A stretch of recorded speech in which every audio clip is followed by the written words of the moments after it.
China has been stealing Americans' data left, right, and center. The Biden administration is trying to stop that, but is your data safe?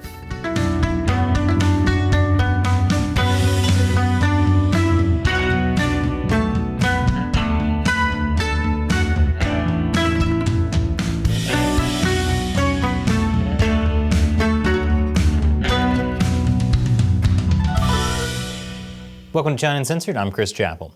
There's a saying in the tech world that if you get a product for free, you are the product. That means that companies that don't charge you for their software or app are probably harvesting your data and selling it to make up the difference. It's not just advertisers who can get their hands on your data, though. It could be anyone. Even I could have your data. Mark Hofstetter of 1711 Northwest Bend Street. It could also be foreign countries. Countries like China that, shall we say, don't have your best interests at heart. The Chinese government is also making liberal use of hacking to steal our corporate and personal data, and they're using both military and non-state hackers to do it. We've all heard about Chinese cyber attacks, but what doesn't get enough attention is all the other ways China tries to steal personal data. Like during the pandemic, when a Chinese company offered to set up COVID testing labs all over the US, which would have been able to collect DNA and send it to China. That's crazy. Mainly because why go through all that effort when you can get all the genetic data you need just by scraping the walls in a Motel 6? Well, the Biden administration wants to do something about this. President Biden signed an executive order last month on blocking foreign investment in sensitive American technology. Now, the order wasn't specifically about China, but like the giant panda in the room, most people assumed China was the reason. It'd be like passing a law that makes it a felony to steal cereal and saying it has nothing to do with the Trix rabbit. We know who this is really targeting. Silly rabbit tricks are for kids. Biden's order was directed at CFIUS, the Committee on Foreign Investment in the U.S. CFIUS is a U.S. government body that protects U.S. national security by reviewing and, in rare cases, stopping foreign investments in U.S. companies while ensuring that the U.S. economy remains open to most investments. CFIUS reviews often focus in an area of sensitive national security technology such as advanced computing, defense, or aerospace. So, if a Chinese company tried to buy an American defense contractor, like Lockheed Martin, for example, CFIUS would intervene. Yep, if China can't buy technology from the U.S., they're gonna just have to keep developing their own weapons the old-fashioned way, by stealing the technology from the U.S. Anyway, the order would also limit things like if a Chinese company tried to buy land near a military base, like what happened earlier this year. CFIUS has a pretty broad mandate. It's basically been told by Congress to protect national security. And that can lead to some unusual places, like how CFIUS forced a Chinese company to sell gay dating app Grindr because they thought Chinese authorities could use it to get sensitive information about Americans. Biden's new executive order gives CFIUS a list of specific areas to watch out for. One of which is to consider whether a pending deal involves the purchase of a business with access to American sensitive data, and whether a foreign company or government could exploit that information. Like what happened with Grindr. And if you hear business with access to American sensitive data and you're thinking TikTok, you're not alone. CFIUS is reportedly looking at TikTok for just that reason. And India banned TikTok nearly 2 years ago over security concerns. TikTok is owned by the Chinese company ByteDance, and it's now the world's most downloaded app. The world's most downloaded app. That's concerning, considering that Weather Puppy exists. It's an app that shows you the weather and pictures of puppies simultaneously. How has this not conquered the world? Speaking of things that want to conquer the world, the Chinese Communist Party. Like every big Chinese company, ByteDance has a Communist Party branch. They're also required by Chinese law to give the Chinese government any data they ask for. Leaked audio from TikTok meetings show that Americans' data has been repeatedly accessed from China. And its content moderation policies sound like they could have been lifted from Chinese state media. Moderators were told to remove references to Tiananmen Square.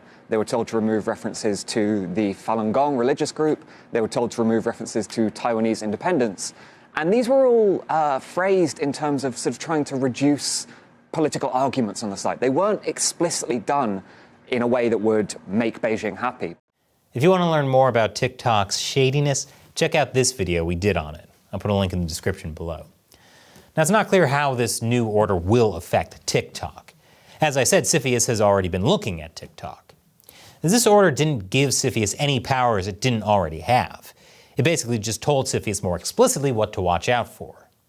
This executive order did a few other things as well, which I'll talk about right after the break.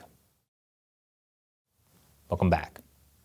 So Biden signed an executive order singling out American data security as a priority for screening in foreign investments. You wouldn't want your data falling into the wrong hands, would you, Mark Hofstetter of 1711 Northwest Penn Street? This executive order told CFIUS to consider whether any foreign investors have sought or have the ability to exploit such information to the detriment of national security. The executive order also highlighted the U.S. supply chain, technological leadership, cybersecurity, and patterns of investment that could threaten national security down the line. So that transmogrifier gun I made last year? A Chinese company can't buy that now because that's a prime example of American technological leadership. Stick to your drones and supersonic jets, you noobs. The executive order listed a number of areas it considered critical to American tech dominance, like AI and quantum computing. I'm sure it's no coincidence that these are all areas that are part of the Made in China 2025 drive China started 7 years ago. Made in China 2025 is about making China a leader in advanced tech, not just cheap knockoffs. Which is weird considering cheap knockoffs is their entire brand. This would be like if Arby's decided to be a leader in upscale healthy dining. The Biden administration is also reportedly considering another executive order on U.S. investments in China. Investments that would, for example, support industries China considers vital to Made in China 2025. Yes, Americans are still funding the country that wants to replace the U.S. I'm not sure if that's just stupidity and greed or if we really have a death wish. It's probably time the U.S. starts looking at China as the threat they are and not being a living "this is fine" meme. And now it's time for me to answer a question from a fan of the show who supports us on the crowdfunding website Patreon or our exclusive social media platform on Locals. Space A's asks on Locals. 2 questions, actually. In your opening montage, we see a man standing in front of a tank, no doubt at Tiananmen Square. Was this person ever identified? 2. You indicate that sometimes YouTube demonetizes your content. Does this occur when you indicate "we'll be back after the break" and there is no ad in between breaks? Also, if there is an ad, should we view the entire ad for you to get credit or just skip when permitted? Well, Space A's, the man you're talking about is known as Tank Man. This picture was taken on June 5th, the day after the Tiananmen Square massacre, as the tanks were leaving the square. And this guy wasn't just facing down a few tanks, he was facing down hundreds, after knowing the military had just killed thousands of people. Tank Man was eventually pulled away by bystanders, and he has never been conclusively identified. There are rumors about who he was and whether he's still alive. Some claim he was executed. Others claim he's never been identified by the CCP and is alive today. Probably the weirdest claim is that he escaped to Taiwan and was working at the National Palace Museum, which the museum denied. For now, Tank Man remains a mystery. As for your second question, yes, if I say there's going to be a break and you don't see a commercial, that means the episode has been demonetized. Or it means you have an ad blocker, or YouTube Premium. As for watching the ads, if you skip an ad entirely, we don't get credit for that. You have to watch the entire whole ad, or at least 30 seconds of a long ad for it to count. So, thanks for your question, Spaces, and thanks for supporting China Uncensored on Locals. Check out our Locals page for exclusive content and how to help support the show. Once again, I'm Chris Chappell. Thanks for watching China Uncensored.